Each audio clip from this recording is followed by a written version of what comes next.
Você considera que o livre mercado é uma digamos assim, uma ficção, uma ingenuidade do mundo liberal? Podemos dizer assim? Sim. Por que você acha isso? Você acha que existe alguma coisa na natureza humana que impede o livre mercado de funcionar dessa maneira como as pessoas achariam que funcionaria? Não, porque a gente tem que se preparar, né? Todos nós, assim, em qualquer nível de abstração que você faça da sua vida, você tem que sempre se preparar para competir, né? E o discurso neoliberal é o inverso, né? Ele não quer que você se prepare para competir, quer que você vá para a concorrência, vai para a luta do jeito que você está. No discurso, se você fosse resumir, é isso, né? Tem uma luta ali agora para você, tem um cara de 2 metros, não, vai lá, não se prepara não, né? Uhum. E na realidade, quando a gente olha para o mundo real, não, todo mundo se prepara para algum tipo de competição, né? Se bem que filosoficamente a própria competição já é uma coisa que talvez não deveria existir na intensidade que exista, né, nas sociedades, né? Então os países que têm uma cultura que é o que tem provado o Oriente, né, através desse foco agora que a gente está dando na China, é quando você pensa no coletivo e não só no individual, né, você tem uma capacidade maior de distribuir essa riqueza e de se tornar cada vez mais forte, né? Uhum. Então as sociedades, as civilizações que obviamente não aprenderam isso do dia para a noite, né, são civilizações milenares, mas ao longo da história eles viram que esse foco no indivíduo, né, na liberdade individual, talvez não seja o melhor para a sociedade como um todo, né? E o que a gente, quando você olha para o Ocidente tem muito esse discurso da liberdade individual, do individualismo, da meritocracia, da competição, tá sempre concorrendo com alguém para você evoluir. E quando a gente fala em competição, sempre tem um vencedor e um perdedor, né? Então os perdedores vão ficando para trás e numa sociedade capitalista é impossível que a maioria seja vencedora, a maioria sempre vai ser perdedora, né? Porque existe também a lógica da concentração de poder e riqueza. E o que talvez a China e o Japão, até como um estado desenvolvimentista, os outros países do Oriente, você vê que eles têm uma base muito mais filosófica no coletivo, né? Na coletividade, no espírito de comunidade. Isso tudo transcende, né? Da família para a empresa, para a nação como um todo. E obviamente existe competição, mas não no nível que existe no mundo capitalista, principalmente ocidental, né? Então eu acho que a gente tem que, talvez, às vezes, sair um pouquinho das lógicas econômicas, né, do pensamento só econômico e um pouquinho mais para esse pensamento mais filosófico também.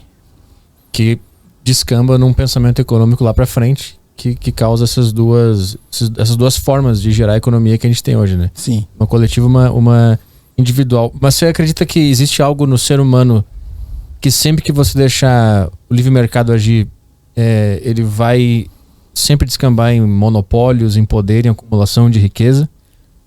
Ou existiria alguma maneira de ter um livre mercado saudável se, por exemplo, uma filosofia dessas fosse implementada numa sociedade? Porque o livre mercado, na realidade, o próprio conceito de livre mercado é vença o mais forte, né? Se você está num sistema de livre mercado, vai vencer o mais forte, né? Então, quem não é o mais forte dificilmente vai ter possibilidades de um dia estar vencendo nesse mercado. Então, no início da década de 80, quando os Estados Unidos começou a pregar isso, é porque ele era o mais forte. Então, para ele era conveniente pregar isso aí, né? O livre comércio, porque ele era o mais forte, né? A probabilidade dele vencer sempre seria maior. E, obviamente, se todo mundo seguisse, ele teria vencido, né? Talvez o que eles chegaram à conclusão agora é que nem todo mundo seguiu, e quem não seguiu ficou forte também. E pode concorrer com ele agora, né? Então, o sistema, na realidade, ele vai perpetuar essa situação, né? Porque o livre mercado vai vencer sempre o mais forte. E sempre que o mais forte vencer, ele vai sempre criar mecanismos para que ele continue lá. Obviamente tem vários tipos de regulação que o Estado cria para que não aconteça, como você disse, monopólios, né? Existem as agências antitruste que acabam tentando regular isso e não deixar o mercado se concentrar demais para que o poder econômico não prevaleça sobre o interesse da sociedade como um todo. Mas até as agências reguladoras estão sujeitas também a algum tipo de influência política, né? Então eu acho assim, nas sociedades que tem uma regulação mais forte, né? Até inclusive sociedades capitalistas, né? Como o Japão, como a social-democracia, mas como um Estado desenvolvimentista, eles ainda, em alguns casos, conseguem utilizar o Estado com esse propósito, né? De evitar tanta concentração de riqueza, apesar de ter muita. O Estado chinês também, né? Apesar de ser uma existe essa discussão, né, se é um capitalismo de Estado ou um socialismo de mercado, mas como um socialismo de mercado, você vê que os grandes conglomerados estatais estão no poder do Estado.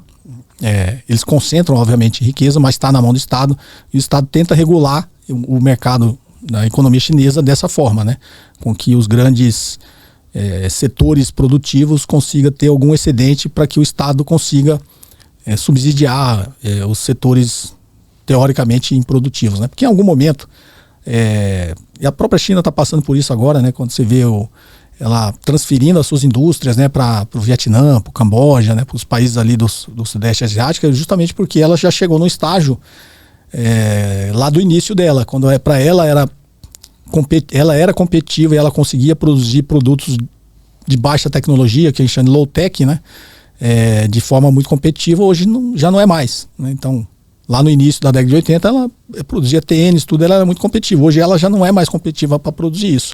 Então, em algum momento, ela está transferindo isso, né, para a Índia, para o Vietnã, para o Camboja, está distribuindo porque, primeiro, está fazendo acordos com esses países que é o momento deles se desenvolverem.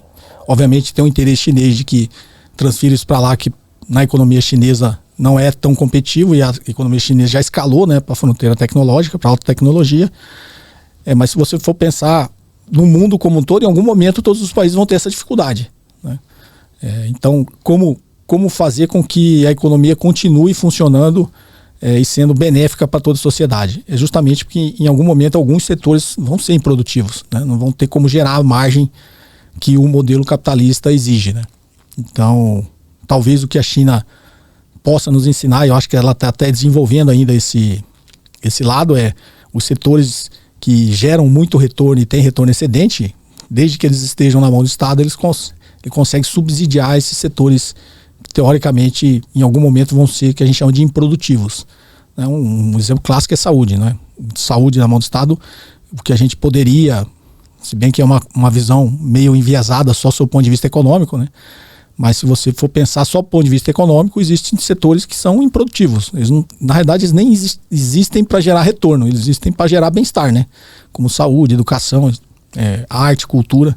Teoricamente, não poderia se classificar como esse setor improdutivo. Então, em algum momento, as sociedades vão ter que saber, e obviamente só através do Estado, como você equilibrar isso, né? Você pegar os setores altamente produtivos e, de alguma forma, gerar esses retornos excedentes para você subsidiar o que seriam os setores improdutivos na sociedade.